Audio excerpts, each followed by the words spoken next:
Good afternoon, ladies and gentlemen. My name is Cheryl Rosenfeld. I'm the dietitian here at Edenwald. Today, I'd like to speak to you about a history of holiday food, nutrition, and tradition. No discussion of holidays is complete without talking about traditional foods and favorite family dishes.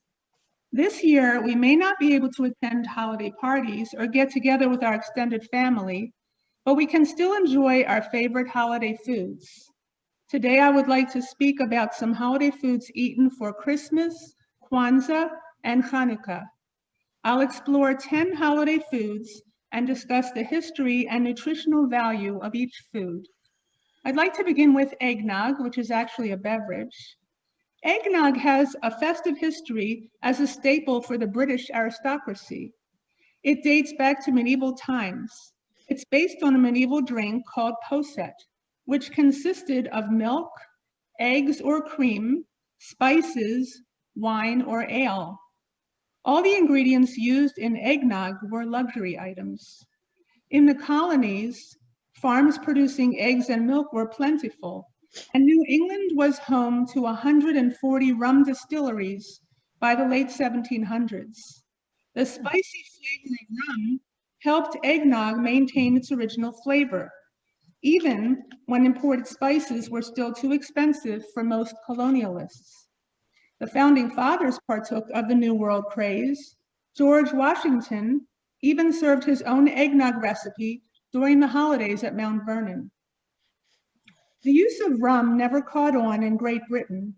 During the 1826 Christmas celebration at West Point, a riot broke out over an attempt to ban eggnog.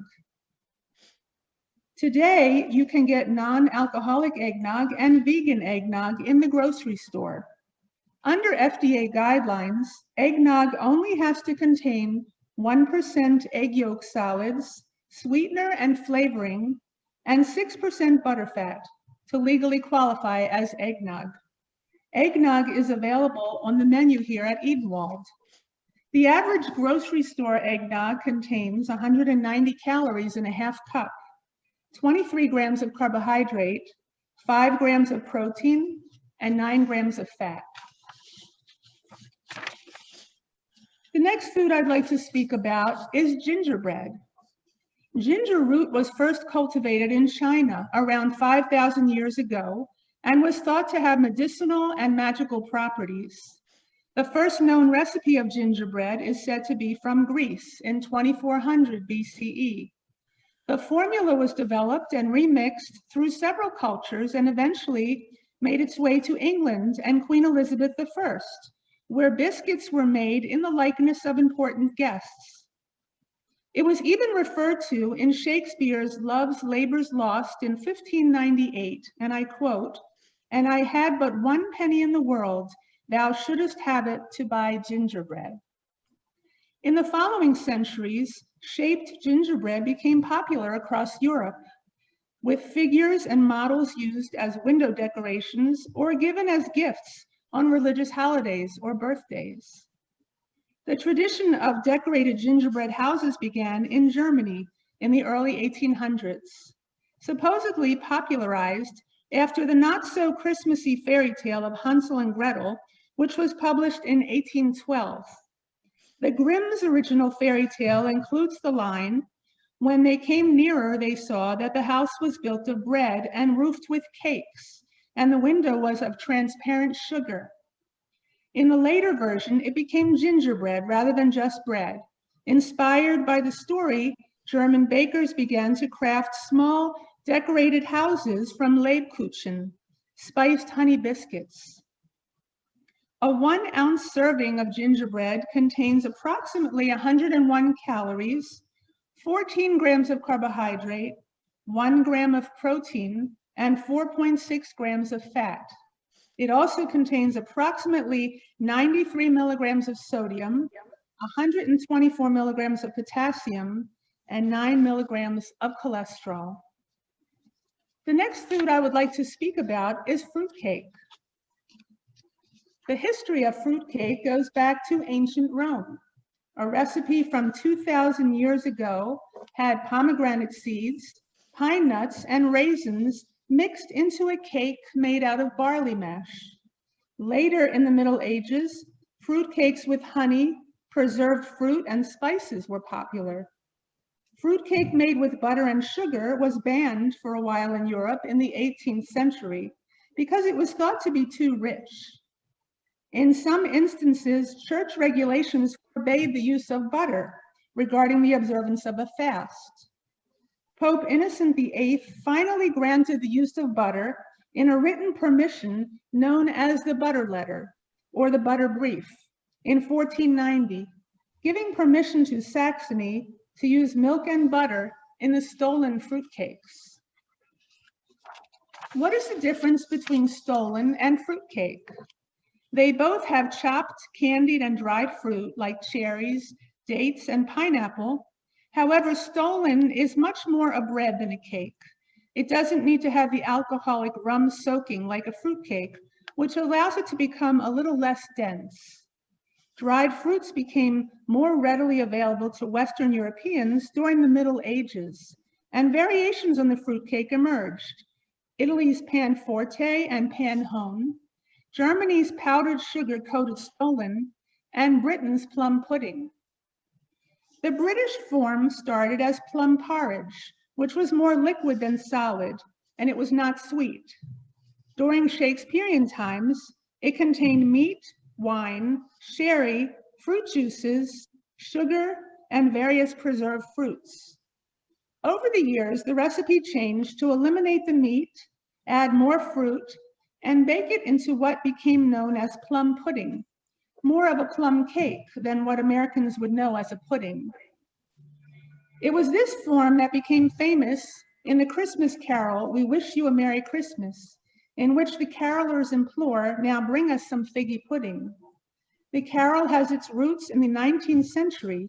It was the practice of English nobles in Victorian England to feed the poor carolers with a slice of this pudding, which is probably how the Christmas fruitcake came to be so intertwined with Christmas. The Christmas fruitcake tradition was brought to America by the colonists in the years before the Revolution, and by the late 1800s, the fruitcake was gifted in decorative tins.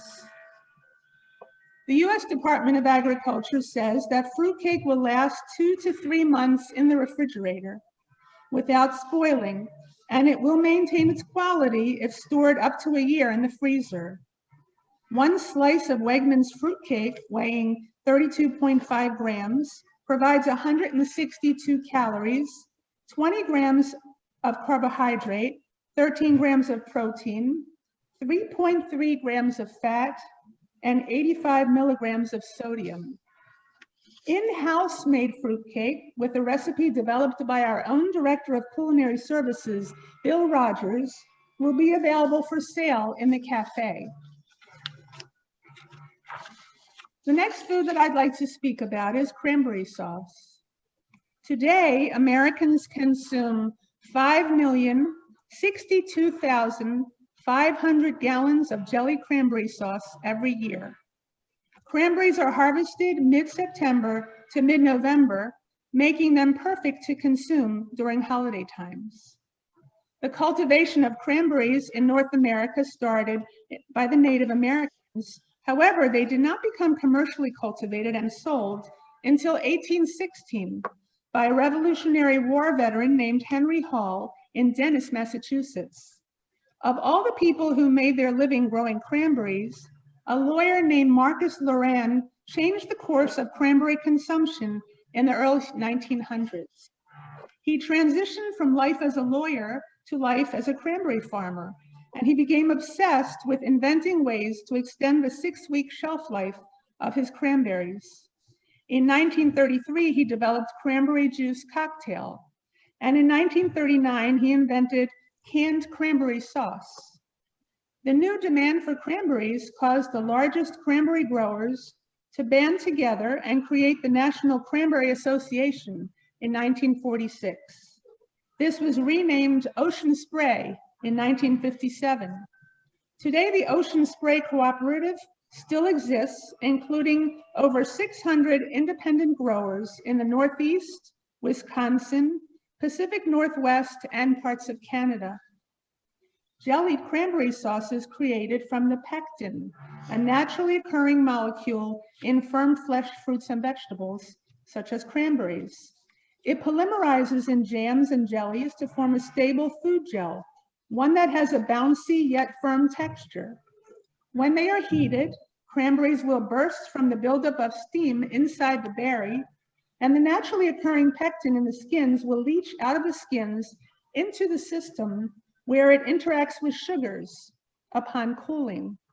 The longer the berries are heated, the more pectin will be extracted from the skins and the firmer the sauce will be. A quarter cup of cranberry sauce provides 110 calories, 28 grams of carbohydrate, 0 grams of fat, and 0 grams of protein. It's too small of a serving to provide any measurable amount of vitamins and minerals. People sometimes ask me, can you make sugar-free or diabetic-friendly cranberry sauce? You can, but since cranberries require about 30% sugar to help the pectin create a gel, you would need to add something to create a gel, such as gelatin or some thickener, such as cornstarch. Cranberries are tart, so you would also need to add some heat-stable artificial sweetener, such as saccharin or Splenda. Next, I would like to speak about sweet potato casserole with marshmallows. Sweet potatoes originated in South and Central America. Christopher Columbus first brought this sugary tuber to Spain in the late 15th century. Its sweetness won Europeans over immediately. Many, including Henry VIII, believed sweet potatoes were an aphrodisiac, further aiding their popularity. From Europe, the potatoes were brought over to America, where they became very popular in the South. Southerners adopted the sweet potato as a replacement for pumpkin in pies and seasonal side dishes. Throughout the colonial era, sweet potatoes were a staple in the South, but they remained a rarity up north until well into the 19th century. As sweet potatoes caught on in the North, they quickly became associated with Thanksgiving. An 1887 issue of Godey's Lady's Book, published out of Philadelphia, lists among its Thanksgiving recipes a sweet potato pie to be served either during the main part of the meal or as a dessert. And when the first edition of the Boston Cooking School cookbook was published in 1896, it contained a recipe for another dish that was gaining in popularity: glazed or candied sweet potatoes served as a side. A few decades later, mass production of marshmallows began. They were formerly a penny candy, painstakingly produced by hand. In 1917, the marketers of Angelus Marshmallows hired Janet Mackenzie Hill, founder of the Boston Cooking School magazine, to develop recipes for a booklet designed to encourage home cooks to embrace marshmallows as an everyday ingredient. The first documented appearance of mashed sweet potatoes with a marshmallow topping appeared in this booklet. Right away, Americans were divided on whether or not this was a good thing. Southerners appeared to respect sweet potatoes too much to pair them with candy. Northerners, by contrast, embraced marshmallows as the latest innovation.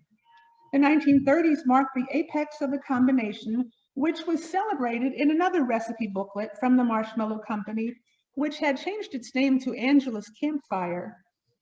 90 years later, sweet potato casserole topped with marshmallows remains a popular holiday dish, especially for Thanksgiving. One serving of sweet potato casserole with marshmallows contains approximately 160 calories, 31 grams of carbohydrate, 1.6 grams of protein, 5.7 grams of fat. It provides 260 milligrams of sodium, 320 milligrams of potassium, and it provides you with 69% of your daily requirement for vitamin A. If you're making sweet potato casserole with marshmallows at home and you want to cut the calories a little bit, you could substitute some carrots for some of the sweet potatoes. Baked candied yams will be on the menu here at Edenwald on Christmas Day. Most of the foods that I've been speaking about are eaten for Thanksgiving or Christmas. Right now, I would like to shift my focus to the holiday of Kwanza. Kwanza is a harvest festival. Its name comes from the Swahili phrase, Matunda ya Kwanza, which means first fruits of the harvest. It's a celebration of African heritage and culture. It starts on December 26th and it continues through January 1st with a feast called Karamu, which is held on New Year's Eve. Many people celebrate both Kwanzaa and Christmas.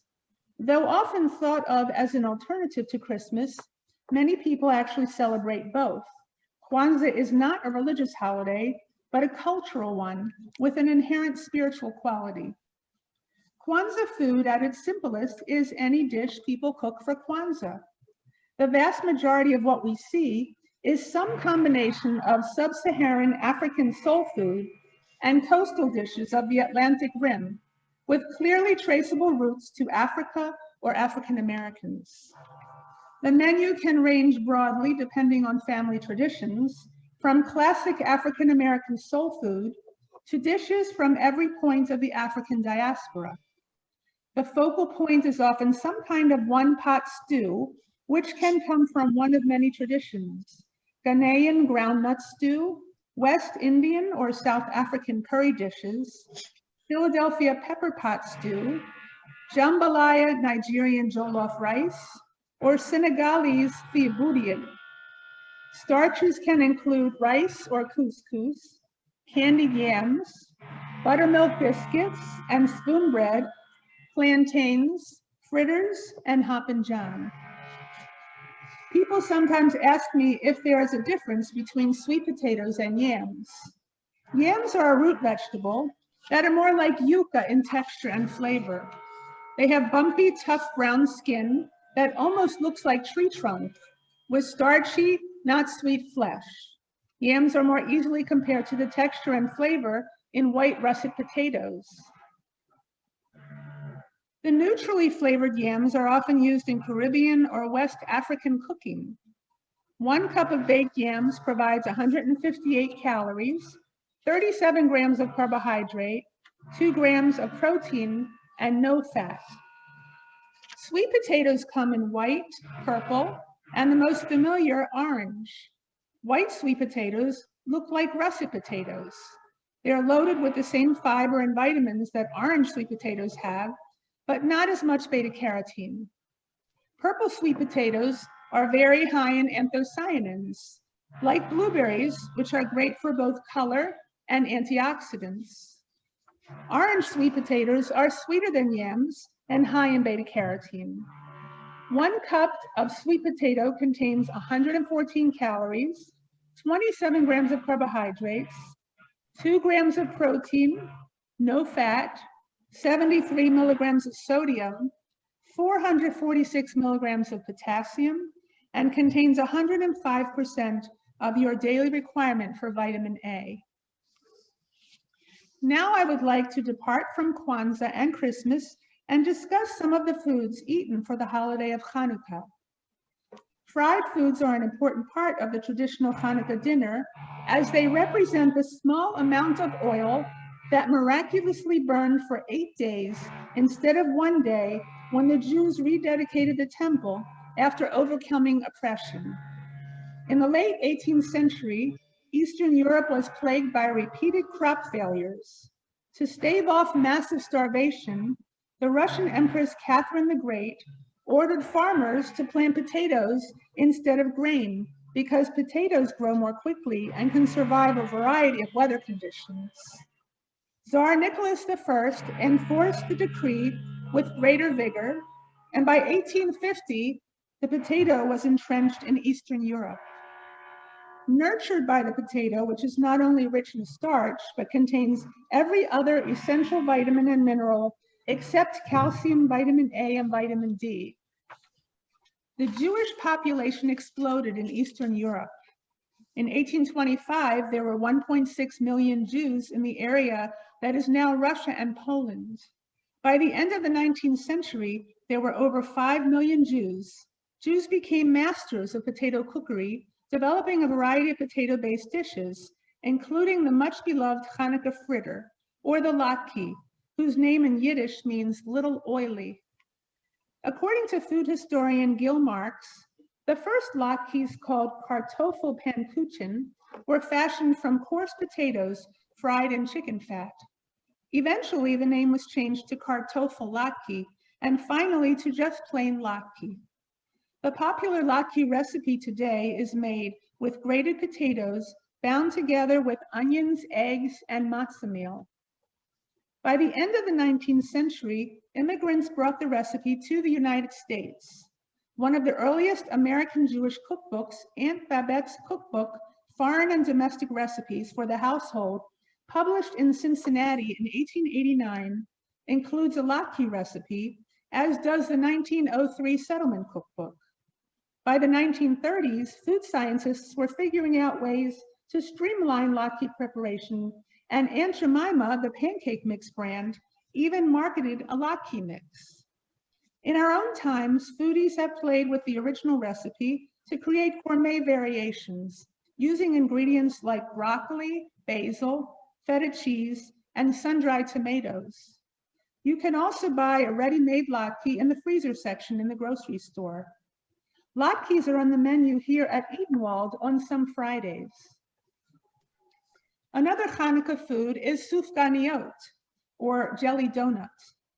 Derived from a Hebrew word for sponge, Sufganiyot can be traced back to the North African donut, the sveni, which were deep-fried pockets of dough. These treats were typically filled with savory foods like mushrooms and braised meat. In 1485, the first jelly donut appeared in a German cookbook called Mastery of the Kitchen.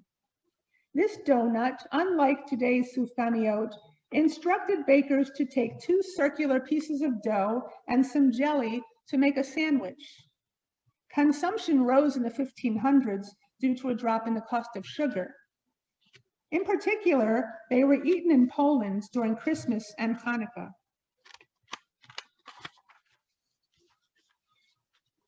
They were known as tzatziki. In Yiddish, they were called panchiks, and they were fried in chicken fat or goose fat or oil. Germans called their jelly donut Berliners, named for their origin. By the end of the 1800s, jelly donuts were also called Bismarcks, which is still a widely used name for them in some parts of the United States. In the 1920s, the Israeli Labor Federation declared Sufganiyot the official food of Chanukah. The idea was that by promoting donuts instead of latkes, which are easy to make at home, the baking, transporting, and merchandising behind every box of donuts would provide jobs. One jelly donut, 3.5 inches by 2.5 inches, contains about 289 calories, 33 grams of carbohydrate, 5 grams of protein, 16 grams of fat, 249 milligrams of sodium, and 67 milligrams of potassium. Sufganiyot will be on the menu here at Edenwald on December 17th. I'd like to now circle back to talk about a few more holiday foods eaten at Thanksgiving and Christmas. The next food I'd like to speak about is stuffing. The first mention of stuffing meat with something for added flavor appears in a collection of Roman recipes by Apicus. The ancient cook suggested stuffing hares, dormice, chickens, sardines, and squid. Eventually, the concept of stuffing meat was adopted by Europeans, particularly by the French. In the United States, no 2 families can agree on the proper way to prepare stuffing. Southerners eat dressing, Northerners call it stuffing, and a few Pennsylvanians enjoy filling on their Turkey Day table. Let's take a closer look at the regional differences between stuffings and find out how this dish represents the true melting pot of American culture. In New England, chestnuts became the popular addition to stuffing. Boston cookbooks gave recipes for oyster-based stuffings with and without breadcrumbs. Thrifty Mennonite mothers, meanwhile, used up leftover mashed potatoes on Thanksgiving, creating filling.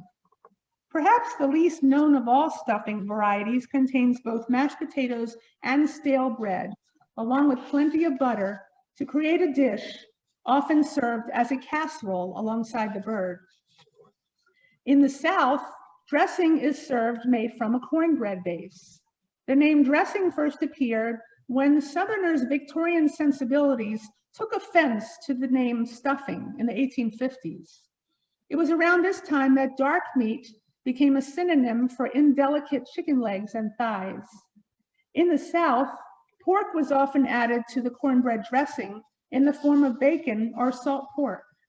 Since many Southern cooks had plenty of stale biscuits to spare, a biscuit-based dressing became standard in parts of the Deep South. In the American West, cooks developed their own stuffing recipes, blending the traditions from the North and South.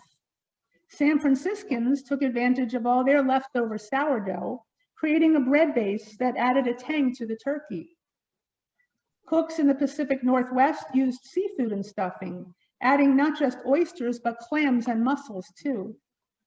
Today, many cooks stick to non-meat fillings. Recently, stuffing has been freed from inside the bird, and it can be found as a side dish to a holiday meal. Stuffing should be cooked to a temperature of 165 degrees. Stuffing should never be placed inside the turkey until it is ready to be cooked. The turkey should not be stuffed in advance the night before it is cooked. I don't have a nutritional analysis for stuffing. It will be as varied as the myriad of stuffing recipes of which I just spoke. Stuffing is on the menu here at Edenwald when we serve turkey. And the final food I would like to speak about today is pecan pie. Pecans are native to North America. Early pecan pies first appeared in Texas cookbooks in the 1870s and the 1880s.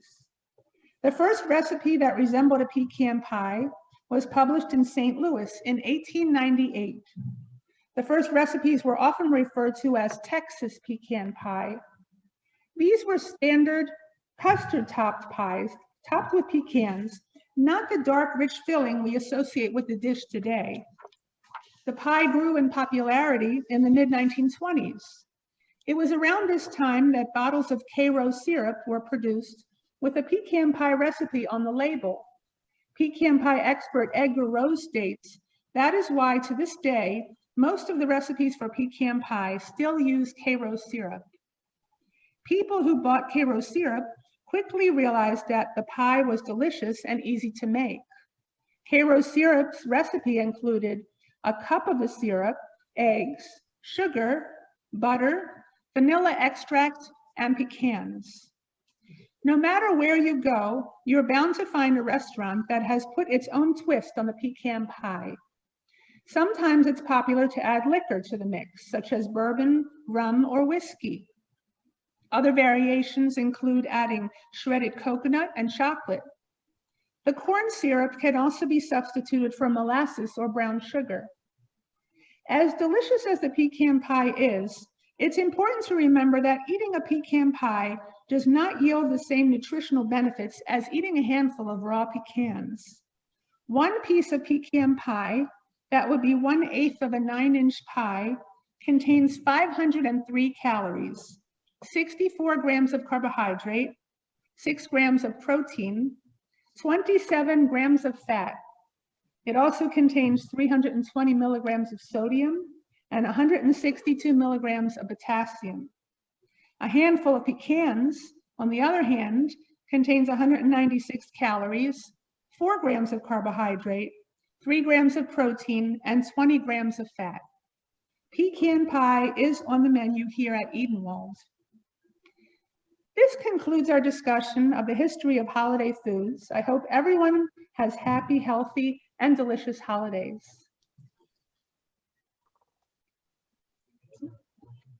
Are there any questions? There are a few people that are joining us here on Zoom. Does anyone have any questions? Let me unmute you.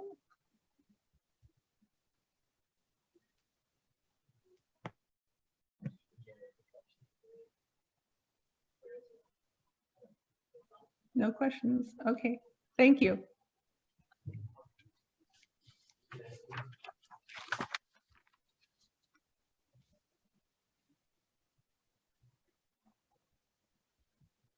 Mm.